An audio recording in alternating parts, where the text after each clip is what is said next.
Oi pessoal, aqui é Marcelo Serrano, esse é mais um episódio do podcast Tal Views.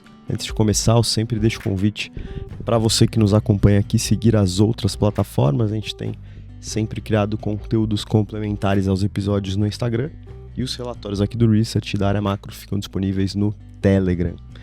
Bom, hoje a gente vai fazer um balanço da Bolsa Brasileira no primeiro semestre de 2025 e tentar projetar como ela deve se comportar ao longo da segunda metade do ano. A ideia é falar um pouco sobre fundamentos, setores e papéis que contribuíram positivo ou negativamente para esse desempenho do ano, falar um pouco sobre fluxos de capital, interesse dos investidores, tanto locais quanto estrangeiros, e comentar também como que o cenário macro, global e doméstico impactam para as nossas perspectivas para a Bolsa. Para nos ajudar com esses temas, a gente conta com a participação do Daniel Gever, que é estrategista-chefe aqui no Research do Itaú BBA.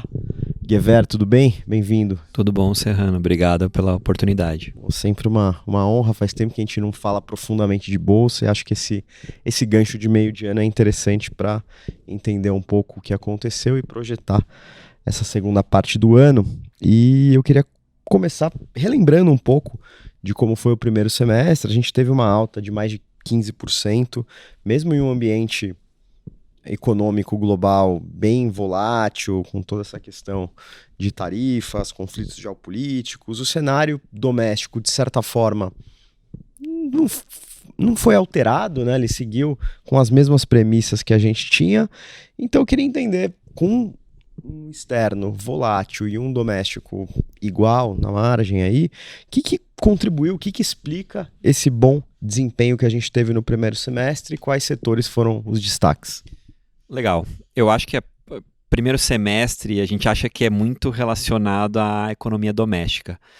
Na nossa cabeça, aqui, nosso estudo de estratégia aponta que quase 70% a 80% da alta da Bolsa Brasileira, primeiro semestre, foi mais influenciada pelo cenário externo. O que seria o cenário externo aqui? Uma questão de dólar fraco no mundo. Dólar fraco no mundo incentiva investimentos em mercados emergentes e a gente começou a ver fluxo nesse quesito. Então ele foi mais influenciado por isso. Daí, durante abril e maio, começou aquela discussão assim, quando vai bater no fim da política monetária parar de subir juros? Estrangeiro gosta muito quando a gente para de subir juros e começa a olhar para frente. Então, eu diria que grande parte cenário externo, um pouco aqui a parte local da parada da alta de juros.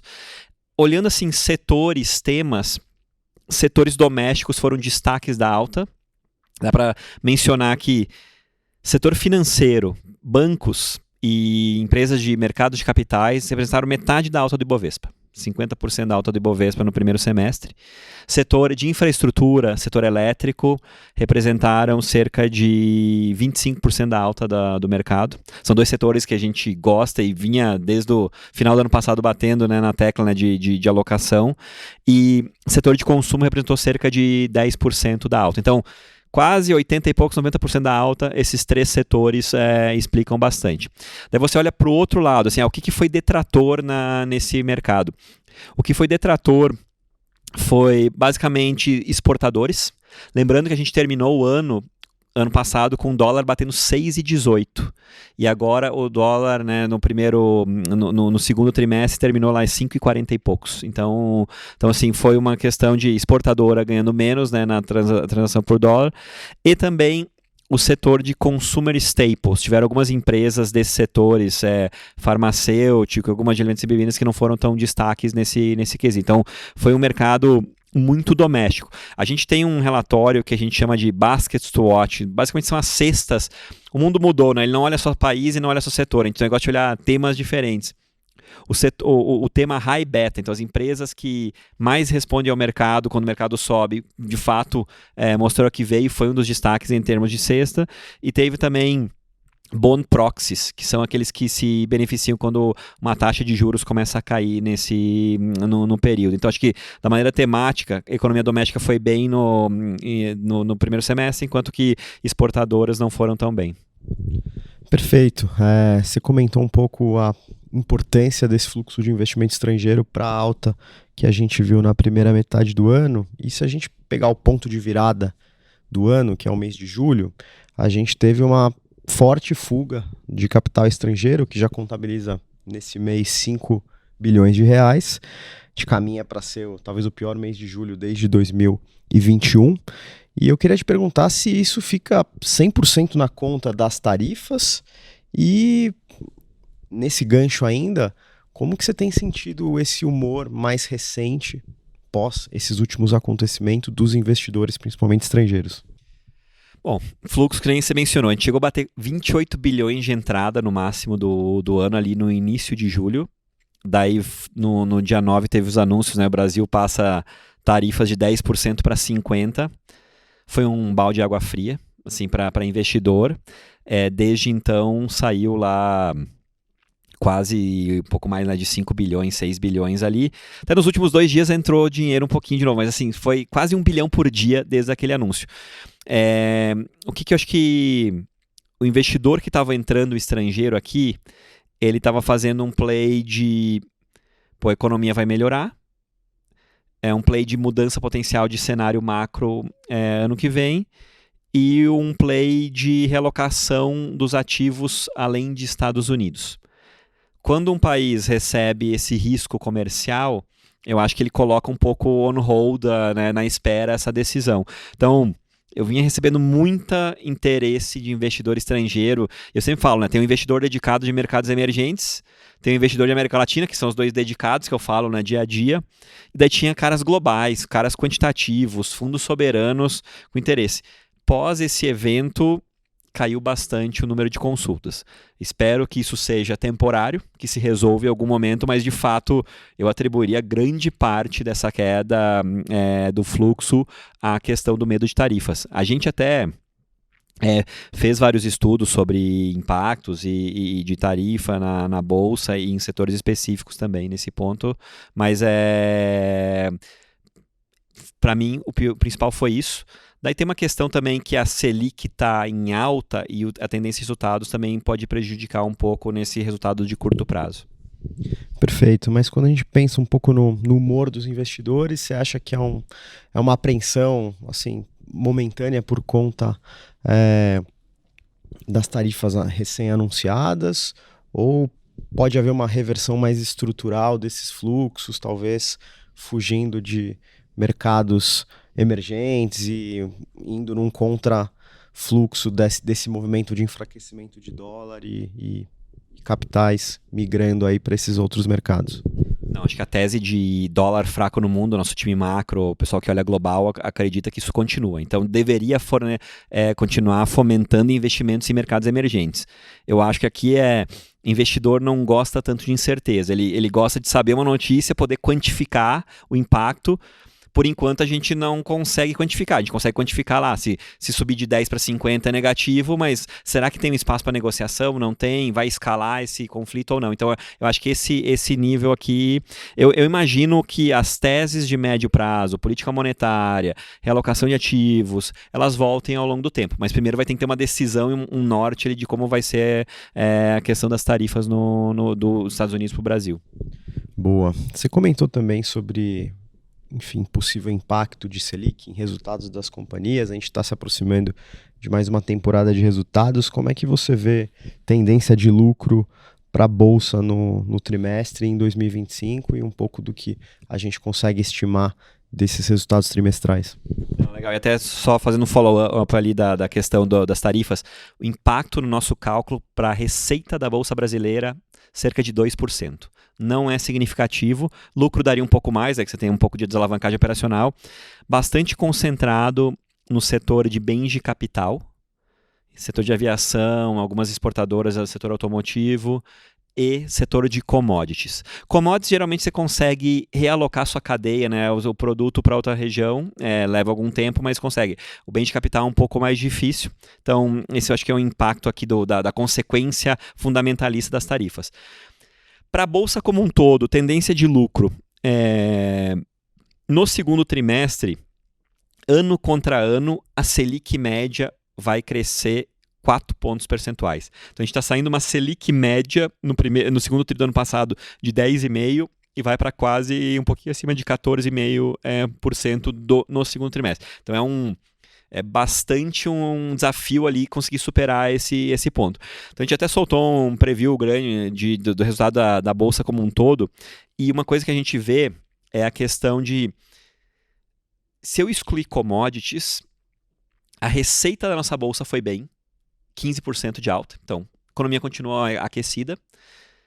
O EBITDA, né, a geração operacional de caixa, cresce 10%, a nossa expectativa para o segundo TRI, só que o lucro cresce menos de 1%. Então você vê que bastante do operacional ele fica no resultado financeiro por causa de uma Selic alta.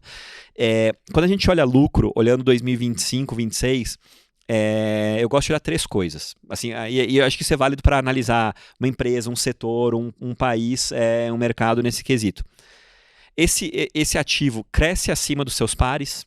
A Bolsa Brasileira tem uma taxa média de crescimento de cerca de 11%, 12% para os próximos 3 anos. Esse ano vai ser mais o lucro, por causa da marcação de commodities, né, na dívida, lá porque o real se valorizou. Ele está acelerando, ele tá ano contra ano, na média. Só que um dos quesitos que a gente não tem nesse momento é revisão de lucro positiva. Para você ter uma ideia, no último mês, os analistas revisaram 2% para baixo o Ibovespa. Nos últimos 3 meses foi quase 10% o lucro para baixo. Então o estrangeiro ficou esperando, eu gosto de tendência de revisão positiva e olhar. Então a gente tem crescimento duplo dígito, está tendo uma aceleração ali quando você compara todas as bolsas, só que a gente não tem a revisão positiva de lucro.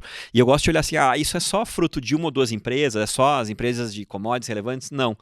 É bem disseminado na economia. Assim, você tem mais de quase 80% das empresas crescendo receita, uns 70% crescendo EBITDA, mas quando vai para lucro, 50% das receitas cresce. Então daí tem que separar um pouco do joio e do trigo aqui, quem cresce e quem não cresce nesse quesito, mas a tendência de lucro, assim, eu diria que ela é levemente negativa, dado essa Selic em alta e a revisão de lucro que está acontecendo. Perfeito. Outro ponto que pode ser trigger, e você comentou nas respostas, é fim do ciclo de alta e início de corte de juros. A gente ainda tem muita incerteza na magnitude desse ciclo, no início desse ciclo. O quanto Selic já tem feito preço ou ajudado, ou já está nas contas dos investidores quando olha para a Bolsa Brasileira? Boa pergunta. A gente fez um estudo proprietário bem interessante, olhando nos últimos 25 anos. Quando a gente para de subir os juros, estabiliza no alto, quanto é que a Bolsa se comporta? Em média, ela sobe em 6 meses ao redor de 8%. Que dá um retorno analisado aí 16%, 17% composto. É bom, mas não é tão grande. Quando você começa a cair juros, isso indo desde os anos do início do ano 2000, a bolsa em média sobe 18% num semestre, então você analisa quase 40%, 30% alto por cento, e aconteceu em todos os movimentos. Então a grande pergunta é, quando é que a gente tem chance de cortar juros? O nosso time macro, lá liderado pelo Mário Mesquita, espera que seja ao redor do final do primeiro trimestre do ano que vem. Daí eu fui lá fazer um estudo, assim, se eu sei que o primeiro trimestre do ano que vem vai cortar juros, historicamente, quando é que o mercado antecipa esse ciclo e começa a precificar isso? Na média, foram 3 meses, só que os últimos movimentos, os 2 movimentos recentes, foi ao redor de 5 meses. Então, você está falando aqui, em setembro, outubro, o mercado deveria começar a precificar política monetária. E por que o estrangeiro gosta e o investidor local gosta de política monetária?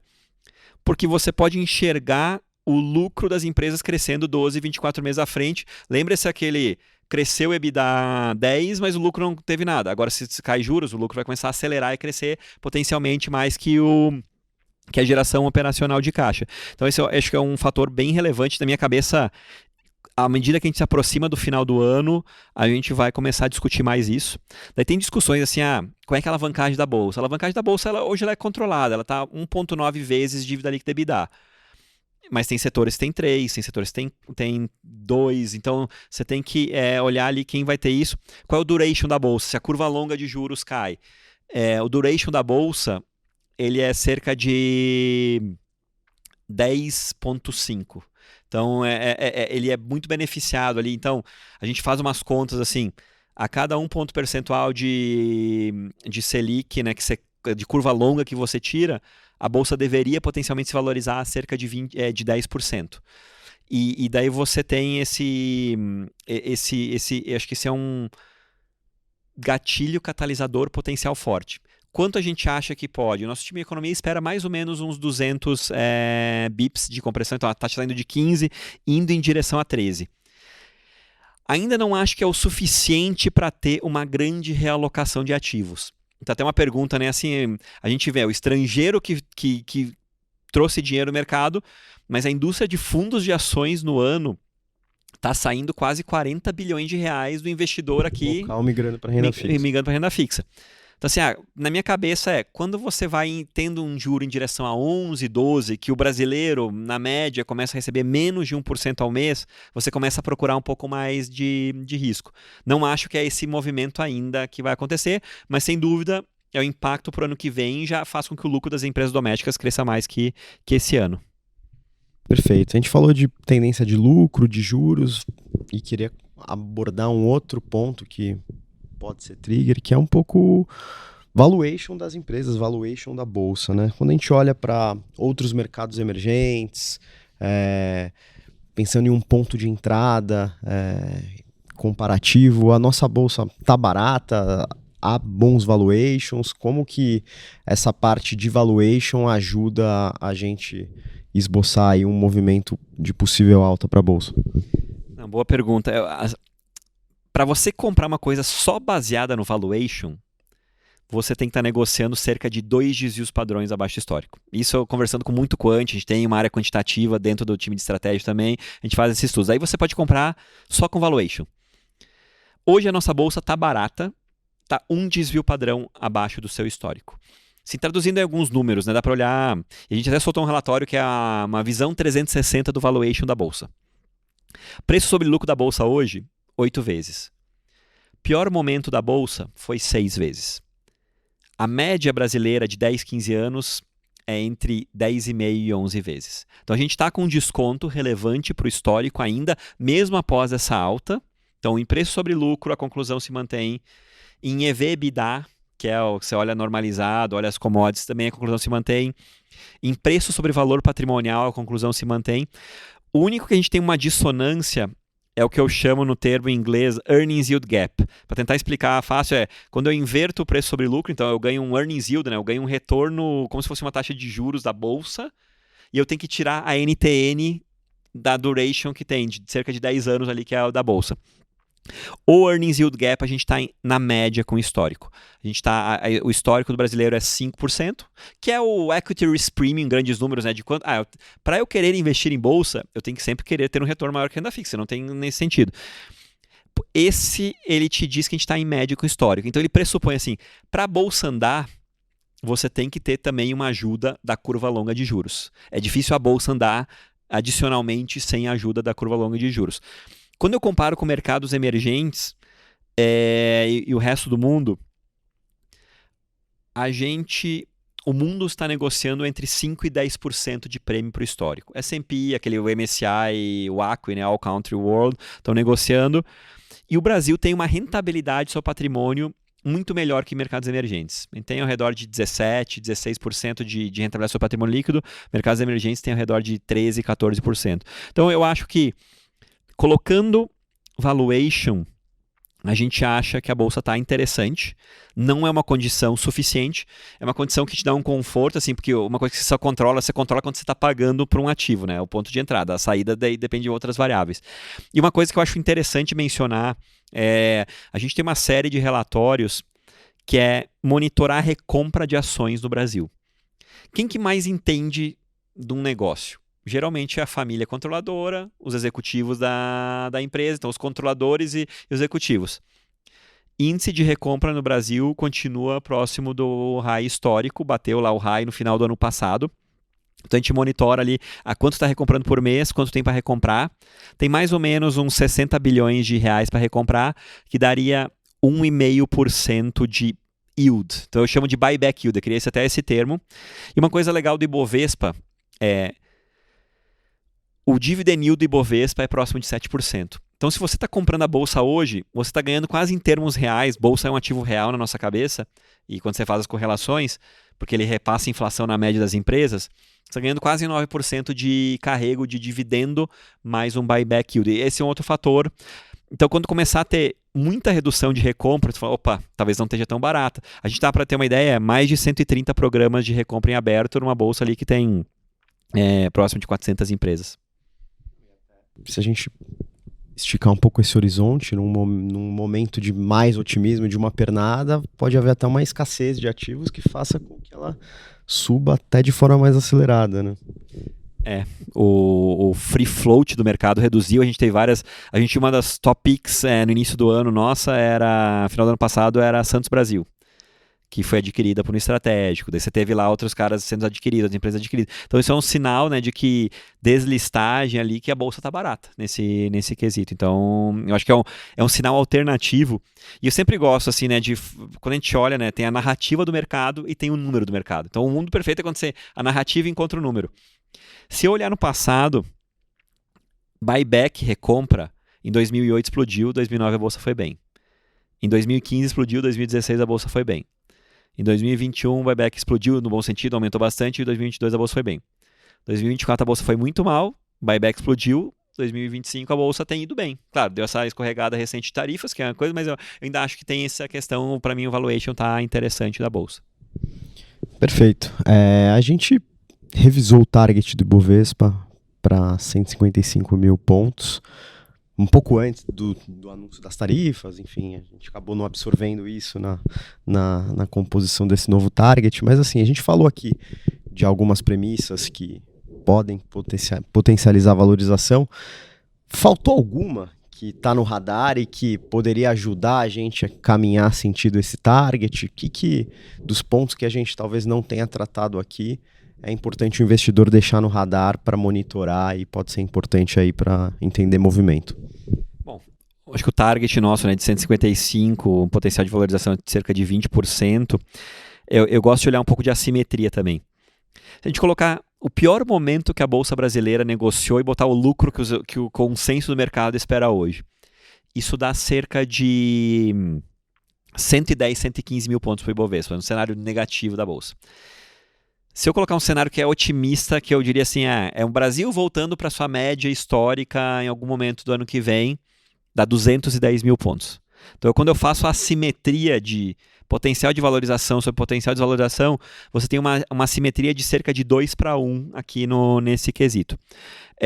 O que explicou um pouco do aumento? A nossa curva de juros, ela está melhor que esperado. O início do ano foi aquele ápice de pessimismo e a curva de juros vem comprimindo. Então isso explica muito. Lembra aquela conta aqui, a regra de bolsa que eu falei? A cada 100 bips curva longa melhora, você deveria subir teu target em 10 pontos percentuais ali, ceteris paribus. A gente tem outros cálculos, a gente faz um cálculo todo, empresa por empresa aqui para chegar nesse número. Para a bolsa convergir para esse target, vai ter que voltar estrangeiro, porque a indústria local, eu tenho visto pessoa física comprando, mas só a pessoa física não tem munição suficiente para comprar. Tem que voltar a fundo de pensão, tem que voltar a investidor institucional, tem que voltar estrangeiro a comprar, parar um pouco de sair desse quesito. Os lucros não podem ser revisados muito para baixo. A gente não acha, a gente acha que se vai ter, é mais próximo de neutro a revisão, um pouquinho para baixo nesse TRI aqui, mas o custo de capital foi melhor que esperado. Um exemplo de olhar na parte macro, o mercado esperava que a inflação de 2025, ali no início do ano, ia em direção a 6%. Nosso time macro espera hoje que é ao redor de 5,2%, bem indo melhor que esperado. Então a gente vai chegar no final do ano, olhando aqui, eu vou estar com uma Selic de 15%, uma inflação 12 meses à frente, indo em direção ali 4 e pouco. Você vai estar com um juro real de 10% de curto prazo, é muito alto. O Brasil, o juro longo brasileiro, numa NTN, está ali próximo de 7, um pouquinho acima de 7 nesse quesito. Então, eu acho que tem essa questão. Fluxo de estrangeiro voltar e a curva de juros ajudando aqui, além obviamente, do operacional das empresas e do carrego das empresas, que tá bom comparado. O dividend yield, de novo, é bom da Bolsa Brasileira comparado com outros players. Boa. Acho que para a gente concluir esse papo, Guevara, eu queria te perguntar como você montaria um portfólio para a gente caminhar e de repente tentar superar o desempenho do índice, falando um pouquinho sobre as ideias, setores, mas tentando tangibilizar também com um ou outro papel, algum nome que ajude a gente ter mais visibilidade dessa estratégia. Não, legal. Acho que o nosso portfólio hoje está batendo o índice em quase 7 pontos percentuais no acumulado do ano. Então, é uma performance boa. Assim, está gerando, né, um alfa, né, sem ter um beta tão diferente do índice. A gente continua batendo na tecla de infraestrutura no Brasil é interessante. Por que infraestrutura é interessante? Você tem proteção por inflação. Então, se a inflação piora em algum quesito, você tem um repasse de inflação. Você tem uma taxa interna de retorno 11, 12, 13% real. Se você coloca a inflação lá 5, 6%, já dá quase 20%. Mais um re-rating se tiver. Então, você tem um carrego bom acima do CDI, acima da renda fixa, dentro de infraestrutura. O que é infraestrutura? Setor de utilities, setor elétrico. Então, a gente gosta bastante de, mencionando aqui 2 nomes, Equatorial e Copel. Equatorial é uma história mais de crescimento, né? Comprou a Sabesp, está com um valuation muito parecido de quando ela comprou a Sabesp foi comprada a R$67, está hoje próximo ali, um pouquinho acima de R$110, hoje a Sabesp. A gente gosta de Sabesp também, saneamento, acho que é uma história de crescimento de médio prazo. Gostamos de Copel, de infraestrutura, vai pagar um dividend yield de cerca de 11, 12%. Então, eu quero entrar na bolsa, mas eu tenho um receio porque a renda fixa é alta. Pô, uma Copel vai te dar um dividend yield muito interessante. Foi privatizada recentemente, tem uma melhoria operacional. Então, acho que esse primeiro tema aqui, infraestrutura, para mim, a gente fez vários backtests, até fazer uma propaganda no nosso relatório. A gente escreveu um relatório chamado One Size Fits All, que são os multifactor. Eu falo numa analogia simples, é o camisa 10 do portfólio. É um cara que tem momentum de lucro, que tem valuation, que tem qualidade, tem baixa volatilidade, que fatorialmente, olhando o DNA da ação, vai bem. Então tem todo um estudo quantitativo, bate a bolsa de longe no longo prazo. O setor elétrico, o setor de infraestrutura vai bem nesse. Então acho que esse é um tema bem, a gente acha que é bom de curto e de longo prazo. Cito também shopping centers, assim, o mercado bateu um pouco recente shopping center porque a economia desacelerou um pouco, mas o shopping center é onde você tem a melhor venda por metro quadrado da indústria. Então a Multiplan, por exemplo, é uma empresa que a gente gosta. Então, primeiro tema, infraestrutura, continua sendo aqui uma espinha dorsal do portfólio. Entrando aqui na parte mais exposta à economia doméstica, a gente tem setor de financeiro e setor de Minha Casa Minha Vida. São 2 setores que são economia doméstica, mas eles têm um quê de dividendo, eles têm um quê de crescimento de lucro. Então a gente gosta muito de bancos, obviamente a gente não pode recomendar o call da casa aqui, mas a gente tem outros bancos no portfólio. Rentabilidade patrimonial muito boa, paga um dividend yield interessante. Gostamos de Minha Casa Minha Vida. É um setor que eu acho que está protegido desse cenário macro, se tiver mudança, porque tem uma política de governo independente do partido que continua. Tem a rentabilidade do seu patrimônio boa, então a gente gosta de uma direcional, uma empresa interessante que a gente acha também. Eu tenho empresas menores de varejo, posições menores de varejo no portfólio, eu acho... Consumo, eu tenho um pouco de receio da desaceleração do segundo semestre. Então, tu pegar empresas que tenham um valuation mais barato, com um ROE, uma rentabilidade do seu patrimônio alta, não é uma top pick, não é uma das top 10, mas uma Vivara interessante aqui, por exemplo, que o valuation é abaixo das outros pares de consumo no Brasil. Terceiro tema, assim, quem gosta de crescimento na bolsa, eu acho que tem 2 subsetores interessantes. Setor de saúde, setor que, quando a gente faz aquela conta de valuation de mercados emergentes, 3 setores têm quase 50% de desconto para os mercados emergentes. É o setor de materials e o setor de saúde. Dentro de saúde, a gente gosta de Redditor. Empresa que executa muito bem hospitais, tem mais de 10 mil leitos, hospitais, o líder brasileiro. Comprou a Sul América recentemente, então ela é o líder, segundo lugar em seguro saúde do Brasil. E tem uma parceria estratégica com o primeiro colocado, que é o Bradesco Saúde, nesse quesito. Então, gostamos de Redditor, eu acho que é um call de compounder, que a gente chama um call de secular, para mencionar. E o setor de serviço, a gente adicionou um call controverso recente, que é a GPS, que é uma empresa que terceiriza mão de obra, alimentação, segurança em mercados. eu tenho um relatório que eu falo assim, se o Warren Buffett fosse latino-americano, que ações ele compraria? Então você quer comprar ações que tenham vantagem competitiva e tenham market share crescente num setor que ainda não é consolidado. A GPS é um exemplo disso. Então, eu diria que a parte doméstica aqui, esses compounders, saúde e serviço aqui a gente acha interessante. E para finalizar, um pouco de zaga do portfólio, que eu noto assim que a indústria local de fundos não gosta tanto, mas a gente tem uma exposição relevante também em commodities de maneira seletiva. Então, por exemplo, a gente tem exposição em petróleo, a gente tem Prio, uma maior empresa privada de extração de petróleo, né, listada aqui. Gostamos. A gente tem neutro em Petrobras hoje na alocação do fundo, mas tem overweight acima da média em Prio. Temos papel e celulose. Então, a gente tem Suzano no portfólio, mas o nosso analista também gosta de Klabin. Eu acho que é um setor que meio que o celulose bateu no fundo do poço ali e está com uma tendência de recuperação de médio prazo. A gente tem ações da Vale. Eu não estou over em Vale. Até a Vale tem sido um destaque recente. Eu acho que no curto prazo a Vale vai bem. O que aconteceu? A China anunciou o projeto de construir uma hidrelétrica, 170 bilhões de dólares. E o mercado, opa, será que eu estou conseguindo rever infraestrutura? Preço do minério começou a subir.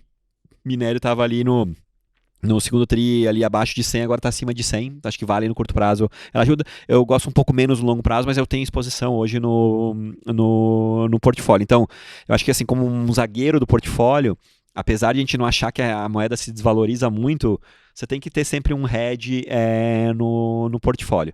Então, esses 4 temas em grandes números, infra com tier duplo dígito é o nosso preferido. Setor de cíclico de qualidade, setor financeiro e Minha Casa Minha Vida, segundo tema. Terceiro tema ali, os caras de crescimento, saúde e serviços.